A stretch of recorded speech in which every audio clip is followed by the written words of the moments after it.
வணக்கம் சொந்தங்களே! இன்னைக்கு நம்ம சேனல்ல பார்த்தீங்கன்னா, மஹேந்திரா 575 டிராக்டர் சேல்ஸ்க்கு வந்திருக்கு. வண்டி பார்த்தீங்கன்னா 2000 மாடலுங்க. 45 ஹெச்பி வரும். 3வது ஓனர் வண்டிங்க. Normal steering, normal brake, single clutch ஆப்ஷனோட அவைலபிளா இருக்கு. டயர் கண்டிஷன்னு பார்த்தீங்கன்னா, பேக் 20% கண்டிஷன்ல இருக்கு. ஃப்ரண்ட் பார்த்தீங்கன்னா, ஒரு 40% கண்டிஷன்ல இருக்கு. வண்டி பார்த்தீங்கன்னா, சேர் ஓட்டுன வண்டி தான். ஒரிஜினல் பெயிண்ட்ல தாங்க இருக்குது. எக்ஸ்ட்ரா ஃபிட்டிங்ஸ்ல டாப்பும், பம்பரும் இருக்கு. TN 27 registration. கியர் கிரவுண்ட்லாம் வந்து தெளிவா இருக்கிறதா சொல்லியிருக்கிறாங்க. நம்ம சேனல்ல உங்களுடைய விவசாய கருவிகளை சேல் பண்ணணும்னு நினச்சிங்கன்னா நம்ம சேனல் எபோட் பேஜில் என்னுடைய காண்டாக்ட் நம்பர் இருக்குது. நீங்கள் என்ன நேரடியாக தொடர்பு கொண்டு உங்களுடைய விவசாய கருவிகளை நம்ம சேனலில் சேல் பண்ணிக்கலாம்.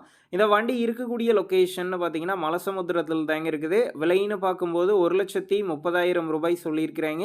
இந்த விலையுமே நேரில் வந்து பேசும்போது அனுசரித்து தரப்படும் தாங்க ஓனர் சொல்லியிருக்காரு. டிஸ்கிரிப்ஷனில் ஓனருடைய காண்டாக்ட் நம்பர் தந்திருக்கேன். தேவைப்படும் நண்பர்கள் காண்டாக்ட் பண்ணி நேரில் போய் பார்த்து பேசிக்கிங்க. வண்டி பார்த்தீங்கன்னா ரன்னிங் கண்டிஷனில் இருக்குங்க. உங்கள் நண்பர்கள் யாராவது மஹேந்திரா 575 டிராக்டர் கேட்டிருந்தா அவங்களுக்கு இந்த வீடியோவை ஷேர் பண்ணுங்கள். யூஸ்ஃபுல்லாக இருக்கும்.